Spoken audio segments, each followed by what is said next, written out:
शादी हुई तो मैं बहुत डरी हुई थी क्योंकि मेरे पेट में किसी दूसरे का बच्चा था।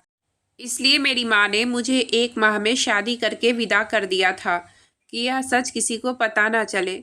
पर मेरा पति तो खुद एक डॉक्टर था। मैं इसी परेशानी में थी तभी मेरा पति कमरे में आया और मुझे देखते हुए बोला, तुम्हारा चेकअप करना है। अगर मेरा शक सही हुआ तो मैं तुम्हें डिवोर्स दे दूंगा। मैं और ज़्यादा डर गई थी, लेकिन फिर पति ने अपनी डॉक्टरी के बैग से एक चीज़ निकाली कि मेरी आंखें फटी की फटी रह गई, क्योंकि वह तो मेरा नाम पारुल है और मैं एक छोटे से गांव में पैदा हुई। हम 5 बहनें थे और बहनों में मेरा नंबर सबसे पहला था। बाकी 4 मुझसे छोटी थी। मेरे पापा की मृत्यु हमारे बचपन में ही हो गई थी और उसके बाद जैसे तैसे करके मम्मी ने ही हमें पाला था। मेरे मम्मी पापा ने पसंद की शादी की थी और इसी वजह से मम्मी के माँ बाप और पापा के माँ बाप दोनों ने उनका बायकॉट कर दिया था। इसलिए पापा के बाद मम्मी के पास सिवाय हम 5 बेटियों के कोई भी रिश्ता नहीं था। मेरे पापा पढ़े लिखे थे और अपनी ज़िंदगी में एक प्राइवेट कंपनी में नौकरी करते थे, जबकि मेरी मम्मी कुछ खास पढ़ी लिखी नहीं थी। वह तो बस इंटर पास थी, क्योंकि जब वह इंटर में थी तो पापा के साथ भागकर शादी कर ली और फिर शादी के 2 साल बाद ही मैं पैदा हुई। मम्मी घर और मुझ में मसरूफ़ हो गई और उनकी पढ़ाई हमेशा के लिए छूट गई। मम्मी ने एक बार अपनी ज़िंदगी की पिछली बातें मुझे बताई थी। उनका जन्म एक जॉइंट फैमिली में हुआ था, जहाँ चाचा, बड़े पापा और उनकी पत्नी, बच्चे सब एक साथ रहते थे। उनकी फैमिली में लड़के और लड़कियों को बराबर ट्रीट किया जाता था और हर एक को उनकी ज़िंदगी के लिए पूरी आज़ादी दी गई थी। उनके पापा यानी कि मेरे नाना एक कंपनी में एक बड़े पद पर थे और उनके चाचा और बड़े पापा भी बड़े बड़े बिजनेसमैन थे। घर में पैसों की कमी नहीं थी, सब एक दूसरे से जुड़े हुए थे और एक दूसरे से मोहब्बत करते थे। किसी किस्म का झगड़ा या दौलत का लालच किसी भी इंसान में नहीं था। सब एक दूसरे की भलाई चाहते थे। मम्मी ने बताया कि उनकी मंगनी बचपन में ही उनके चाचा के दोस्त के बेटे निहाल से तय कर दी गई। निहाल के माँ बाप नहीं थे, इसलिए निहाल मेरे ही घर में रहता था। लेकिन जैसे जैसे मम्मी बड़ी होती गई, उन्हें लगने लगा कि बचपन में जुड़े बेनाम रिश्ते किसी काम के नहीं, जब उन पर दिल ही ना धड़कता हो। मम्मी बताती है कि उनके मंगेतर निहाल बचपन से ही बहुत शर्मीले किस्म के थे। वह किसी से ज़्यादा बात नहीं करते थे, लेकिन जैसे जैसे वह बड़े होते गए, उनके अंदर से शर्म की आदत निकल गई और वह एक अच्छे लड़के बनने लगे। मम्मी ने बताया कि फैमिली में सबसे ज़्यादा कोई गुड लुकिंग था तो उनके मंगेतर निहाल ही थे। लेकिन इसके बाद भी मम्मी को निहाल कभी भी पसंद नहीं आए थे। उनके घर का माहौल भी अच्छा था और फिर दोस्तों ने निहाल का नाम लेकर इतना छेड़ा कि उन्हें छोटी क्लास में ही पता चल गया कि वह उनके मंगेतर हैं। और फिर धीरे धीरे जब मम्मी और निहाल दोनों बड़े होते गए तो मम्मी को पता चला कि बचपन की मंगनी सिर्फ मंगनी तक ही नहीं है, बल्कि निहाल उनको पसंद करता है और सिर्फ पसंद ही नहीं करता, वह उनके लिए बहुत ज़्यादा पॉजेसिव भी है। और मम्मी को उनकी यही बात बुरी लगती थी। वह उनको लेकर बहुत जल्दी हाइपर हो जाते थे। मम्मी कहती है कि अगर फैमिली में सबसे ज़्यादा डैशिंग निहाल था तो फैमिली में सबसे ज़्यादा गुस्सा वाला भी निहाल ही था। उसका गुस्सा बहुत तेज था और कभी कभी मम्मी को लगने लगता था कि वह साइको है, जो खुद के आगे किसी के बारे में नहीं सोचता था। उन्हें मम्मी को उनके भाई से बात करना पसंद नहीं था और उन्हें रोकना अपना हक समझता था। और एक बार तो उन्होंने मम्मी के चाचा के बेटे से झगड़ा कर लिया, और सिर्फ इसलिए कि उसने मम्मी का हाथ यूं ही मजाक में पकड़ लिया था। मम्मी 10वीं क्लास में थी और वह 12वीं क्लास में, लेकिन गुस्सा इतना था कि वह 35-40 साल के जवान मर्द में भी ना हो। मम्मी बताती है कि उनके अपने माँ बाप यानी कि मेरे नाना नानी ने कभी भी उनको किसी बात के लिए नहीं रोका टोका था और हर तरह की आज़ादी दे रखी थी। लेकिन निहाल उन्हें कैद करके रखना चाहता था। वह किसी साइको आशिक जैसा था, जो अपनी माशूका को दुनिया से छुपाकर अपने घरों में रखना चाहता था, चाहे माशूका का दम घुट जाए। और यही उनमें कमी थी। एक बार भाई से झगड़ा कर लिया तो घर वालों ने प्यार से समझाकर इग्नोर कर दिया और यहीं से उनकी हिम्मत बढ़ी और फिर उन्होंने मम्मी के हाथ तोड़ दिए, क्योंकि मम्मी उनसे बात करते हुए किसी पर मुस्कुरा दी थी। इस बार तो हद हो गई थी और मम्मी को निहाल से नफरत हो गई थी। निहाल की हरकतें किसी नॉर्मल इंसान की हरकतें नहीं थी। और यही बात मम्मी ने जब चाचा से की कि निहाल का इलाज करवाए, क्योंकि निहाल एक साइको पेशेंट है और इससे सबकी जान को खतरा है। तो पहली बार मम्मी के चाचा ने मम्मी के मुंह पर थप्पड़ दे मारा था और इसी बात ने मम्मी के नफरत को और हवा दे दी थी। इन्हीं दिनों निहाल का रिजल्ट आ गया था और साथ ही उसको अमेरिका के एक मेडिकल कॉलेज से स्कॉलरशिप ऑफर आई। तो मम्मी के चाचा ने उसे वहां भेजने की सारी तैयारी कर ली, जबकि वह वहां जाना नहीं चाहता था। और जब गया तो जाते हुए सब भाई को वार्न करके गया था कि कोई भी मम्मी के आसपास नजर न आए। निहाल से सब भाई इस कदर डर गए थे कि अब वह मम्मी के आसपास भी नजर नहीं आते थे और यूं मम्मी अकेली और तन्हा हो गई थी। और हर गुजरते लम्हा उनके दिल में निहाल के लिए नफरत की जगह मजबूत कर देता था। मम्मी इन्हीं दिनों 10वीं में थी और इन्हीं दिनों मम्मी की क्लास में एक नई लड़की का एडमिशन हुआ। मम्मी की इस लड़की से, जिसका नाम मेघा था, उससे अच्छी दोस्ती हो गई थी और इसी दोस्त के जरिए मम्मी की मुलाकात मेरे पापा से हुई। मम्मी को वह दोस्त मेघा मेरे पापा की बहन यानी कि मेरी बुआ थी। मेरे पापा उन दिनों पीएचडी कर रहे थे और मम्मी से उम्र में बहुत बड़े थे, लेकिन पहली नज़र की मोहब्बत ने मम्मी पापा दोनों के दिल में डोरे डाल दिए और यूं एक मैच्योर इंसान एक कम उम्र की लड़की की मोहब्बत में बह गया। मेरे पापा बहुत शांत स्वभाव के अच्छे इंसान थे और मम्मी को बहुत अच्छे लगे थे और वह पापा के साथ ज़िंदगी गुजारना चाहती थी। मम्मी ने मुझे बताया कि जब तुम्हारे पापा ने मेरे लिए रिश्ता मेरे घर भेजा तो मेरे माँ बाप और ख़ास तौर पर चाचा तो आग बबूला हो गए थे। एक तो मैं निहाल की मंगेतर थी, ऊपर से तुम्हारे पापा मुझसे उम्र में भी काफ़ी बड़े थे। मेरे घर वालों को इतना ऐतराज़ था कि उन्होंने तुम्हारे पापा के माँ बाप यानी कि तुम्हारे दादा दादी को खूब बेइज्जत किया और इस बेइज्जती की वजह से तुम्हारे दादा दादी भी, अब कुछ भी हो जाता, मेरी और मेरे घर वालों की शक्ल नहीं देखना चाहते थे। लेकिन मैं और तुम्हारे पापा यूं ही घर वालों की वजह से अपनी मोहब्बत की कुर्बानी नहीं दे सकते थे। इसलिए लाख घर वालों को मनाने पर भी जब वह ना माने तो हमने छुपाकर शादी करने का फैसला किया और एक दिन चुपके से शादी कर भी ली। यह खबर जब मेरे घर वालों ने सुनी तो जिंदगी में पहली बार मेरे पापा ने भी मुझे मारा था और फिर शायद उन्हें मुझ पर तरस आ गया था तो उन्होंने तुम्हारे पापा को बुलाया और मुझे उनके साथ यह कहकर भेज दिया कि अब उनका मेरे साथ कोई रिश्ता नहीं है, इसलिए अब वह कभी मेरी शक्ल नहीं देखना चाहते।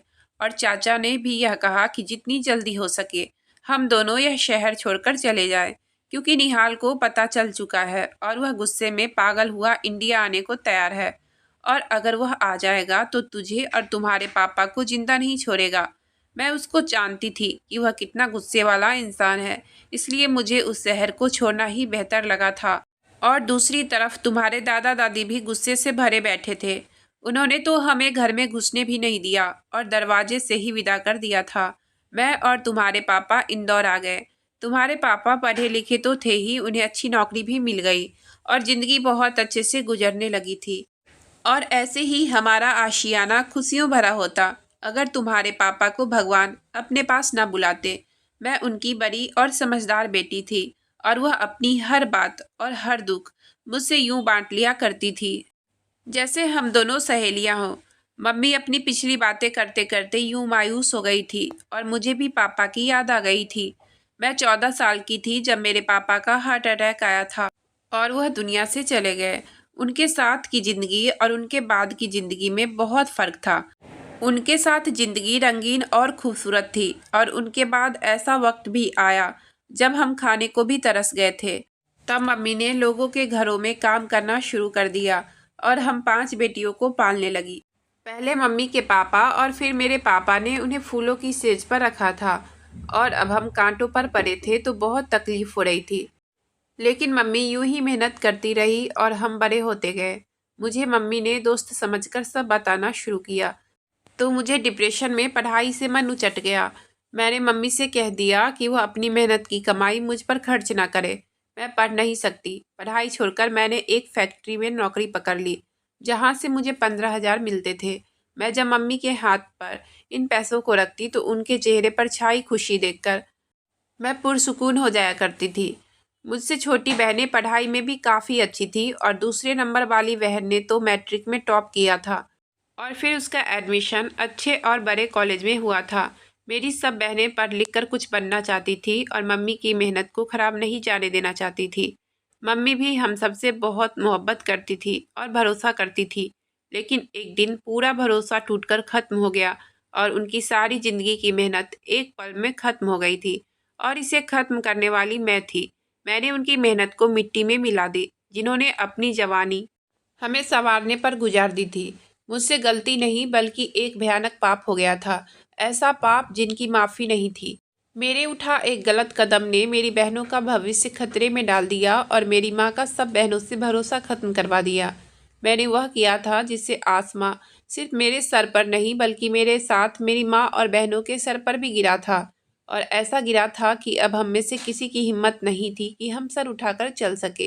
हुआ कुछ यूं कि मैं जिस कंपनी में काम करती थी, उस कंपनी में एक गौरव नाम का लड़का भी ऊंचे पोस्ट पर काम करता था और वह मुझे देखकर मुस्कुराया करता था। शुरू शुरू में मुझे उस पर गुस्सा आता था और मुझे वह अजीब लगता था, लेकिन फिर धीरे धीरे मैं उसके मुस्कुराने की आदी हो गई। मगर उसने मुझसे अभी तक कोई बात ना की थी, लेकिन मुझे लगने लगा था कि मेरी कहानी भी बिल्कुल मेरी माँ की तरह होगी, क्योंकि मैं 17 साल की थी और गौरव लगभग 35 साल का था। लेकिन उसकी ड्रेसिंग और डैशिंग दोनों देखने लायक थी। वह बहुत ही स्मार्ट और हैंडसम था और कंपनी की हर लड़की उसे देखकर स्माइल करती थी, लेकिन वह सिर्फ मुझे देखकर मुस्कुराता था। इस बात ने मुझे जरा मगरूर कर दिया। कुछ दिन गुजरे तो गौरव ने यूं ही आते जाते मुझसे बातें करनी शुरू कर दी, जो कुछ ही दिन में बहुत सारी बातें तक आ पहुंची थी। और फिर थोड़े ही वक्त में हम दोनों एक दूसरे के बहुत करीब हो गए थे और वह रोज मेरे लिए एक गिफ्ट लाया करता था और मैं मम्मी से कहती कि मेरी दोस्त ने दी है। मम्मी को अपनी बेटियों पर, खासकर मुझ पर, बहुत ज़्यादा भरोसा था। वह मेरी बात पर यकीन कर लिया करती थी और मैंने भी सोच लिया था कि जैसे ही गौरव मुझसे अपने दिल की बात करेगा तो मैं मम्मी से बात कर लूँगी। और मुझे यकीन था कि मम्मी मेरे साथ वह हरगिज नहीं करेगी जो उनके साथ हुआ था। वह मेरी खुशी के लिए कुछ भी कर सकती थी और मेरी पसंद की शादी तो करवा ही सकती थी। मेरी मम्मी ने यही सिखाया था कि मोहब्बत करने में कोई पाप नहीं है, तो मुझे यकीन था कि उनको कोई ऐतराज नहीं होगा। मैं इन दिनों बहुत खुश थी, बल्कि मैं हवाओं में उड़ती फिरती थी। एक डैशिंग और इतना अमीर आदमी मुझ पर फिदा था, लेकिन फिर मुझसे एक बहुत बड़ी गलती हो गई। मैं मोहब्बत में बहक गई और एक पाप कर बैठी, ऐसा पाप जो सारी जिंदगी तड़पने को काफ़ी था। हुआ कुछ यूं कि मेरा बर्थडे था। हालात तंग होने के बावजूद भी मम्मी ने मेरे लिए एक बर्थडे केक लाया और मेरी बहन ने चंद मिनट में ही बर्थडे थीम तैयार कर दी। हम माँ बेटियों ने इस दिन बहुत मस्ती की थी और मैं इस खुशी में बहुत खुश हो रही थी, क्योंकि गौरव ने कहा था कि उसने कल मेरे लिए एक सरप्राइज प्लान किया है और इस सरप्राइज में मुझे अपने दिल का हाल सुनाएगा। कल के दिन के लिए मैं बहुत बेकरार थी और फिर सारी रात जागकर मैंने कल होने का इंतजार किया।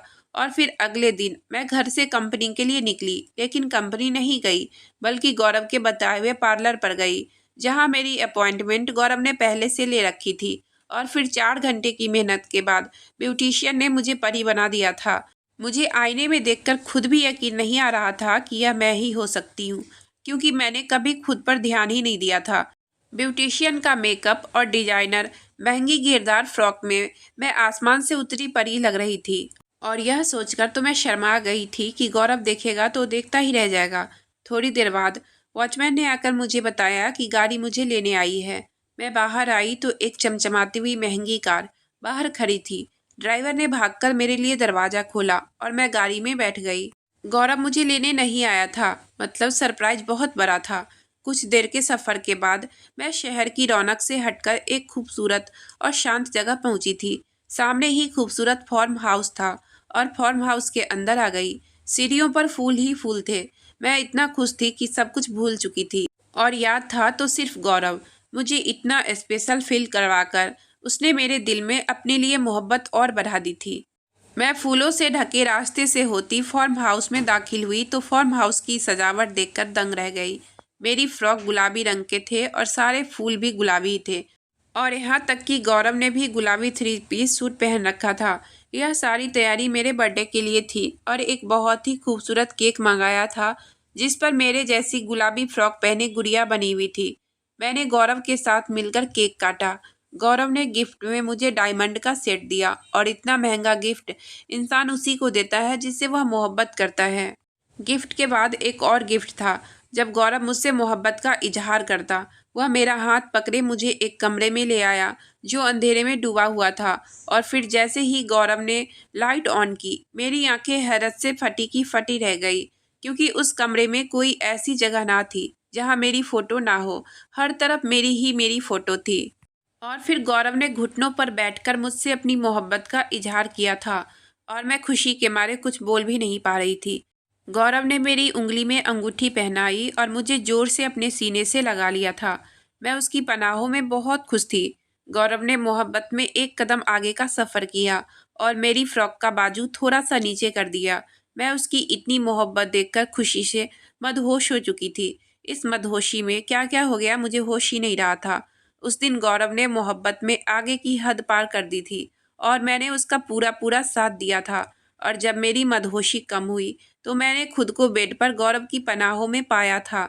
मैं बहुत बड़ी गलती कर बैठी थी, इसका मुझे एहसास हुआ था, लेकिन गौरव ने यह कहकर तसल्ली दिला दी कि वैसे भी हम दोनों बहुत जल्दी शादी करने वाले हैं, तो इतना तो चलता है।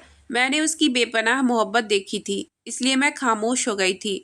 लेकिन इसके बाद बार बार मैं और गौरव यह पाप करते रहे थे और वह मुझे बार बार तसल्ली देता था, और अब वह शादी की बात को भी टालने लगा था। मुझे महसूस हो रहा था कि उसे मेरे करीबी के सिवा मुझ में कोई दिलचस्पी नहीं है। और तभी एक दिन अचानक से मेरी तबीयत खराब हो गई तो मैं डॉक्टर के पास गई।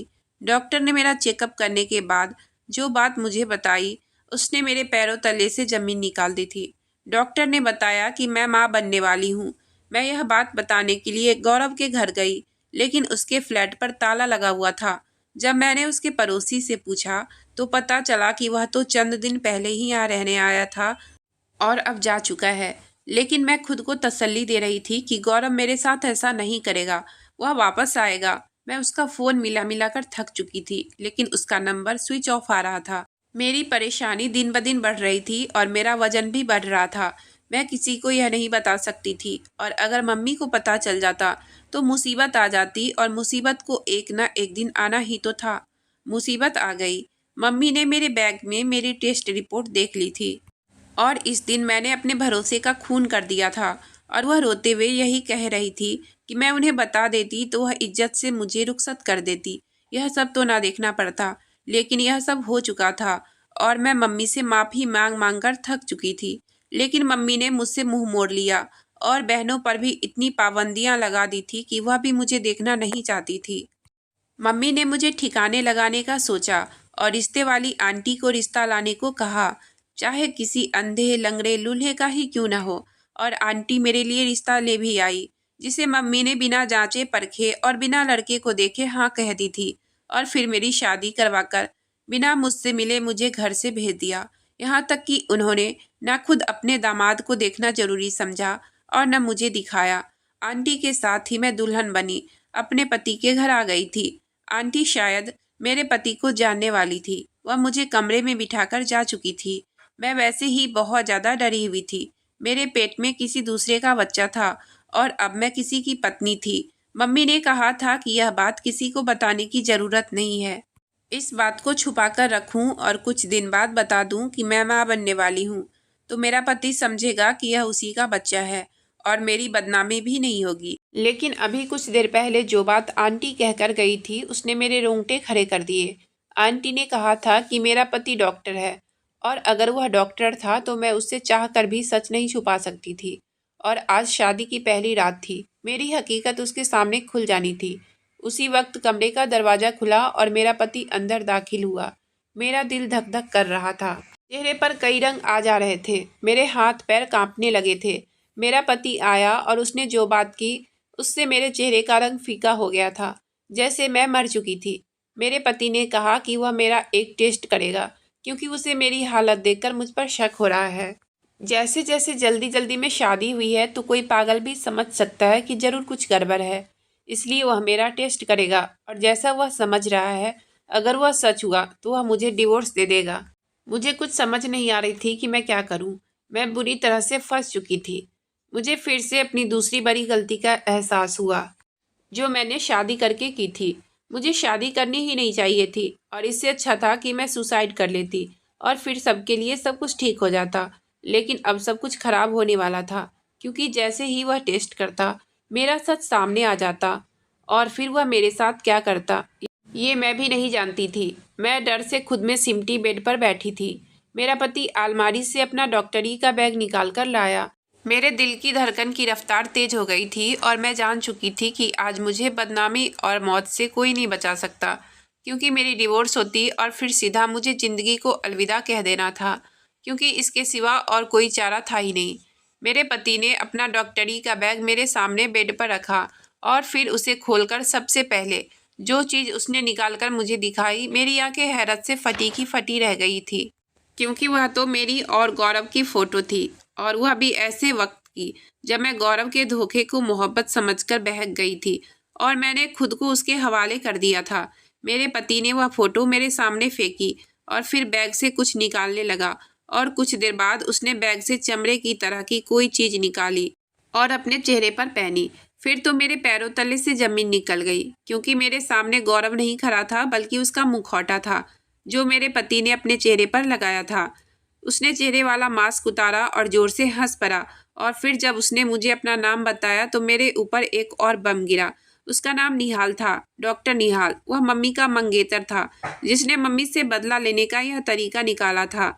वह सब अपना कारनामा मुझे बता रहा था कि कैसे उसने मेरी मम्मी को ढूंढते हुए इतने साल लगा दिए, और जब उसने मुझे देखा तो उसे मुझ में मेरी मम्मी की आदत नजर आई, और फिर कुछ दिन में सब कुछ उसे पता चल गया, और तब उसने यह खेल खेला।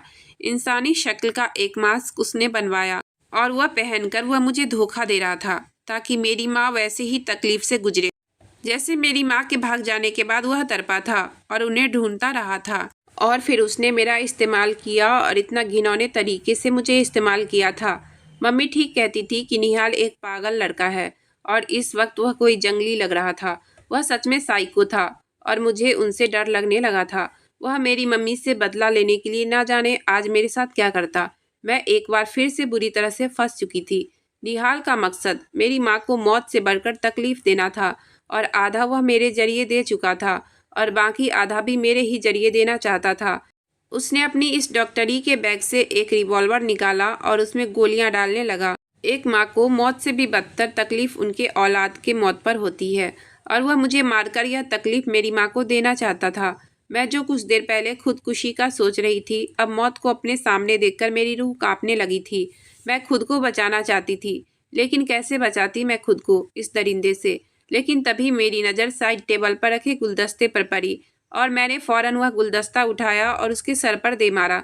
वह चकराकर फर्श पर गिरा और उसके हाथ से पिस्तौल दूर जा गिरी। उसने मेरे साथ जो कुछ किया था वह माफ़ करने के काबिल नहीं था, और इससे पहले कि वह उठ खड़ा होता, मैंने कांपते हाथों से गुलदस्ता वापस उठाया और उसके सर पर मार मार कर कचूमर बना दिया। इसके बाद मैं खौफ से चीखने लगी और दरवाज़ा खोलकर बाहर भागने लगी, मगर हड़बड़ाकर सीढ़ियों से नीचे गिरी थी। मेरा पूरा शरीर दर्द से चूर हो गया था, और मुझे महसूस हुआ कि मेरा बच्चा पेट में ही सांस लेना छोड़ चुका है। और उसके बाद मैं होश खो बैठी। मुझे होश आया तो मैं हॉस्पिटल में थी और मेरे पास मेरी माँ थी। मेरी आंख से बहुत आंसू निकल रहे थे। मैं अपना बच्चा खो चुकी थी। मैंने रोते हुए माँ को सारी बात बता दी, और मैं यही बयान पुलिस को भी दी थी, जो मुझे डॉक्टर निहाल की मौत के इल्जाम में गिरफ्तार करके ले गई थी। माँ ने अपनी जेवरात और घर जो पापा ने लिया था वह बेच दिए, और एक अच्छा वकील जिसने साबित कर दिया कि मैंने डॉक्टर निहाल का खून सेल्फ डिफेंस में किया है। मुझे खुद को बचाने की ज़रूरत थी, इसलिए मैंने उसे मार दिया और मैं रिहा हो गई। माँ ने मुझे माफ़ कर दिया था, और ज़िंदगी को हमने एक बार फिर से नए सिरे से शुरू कर दिया था।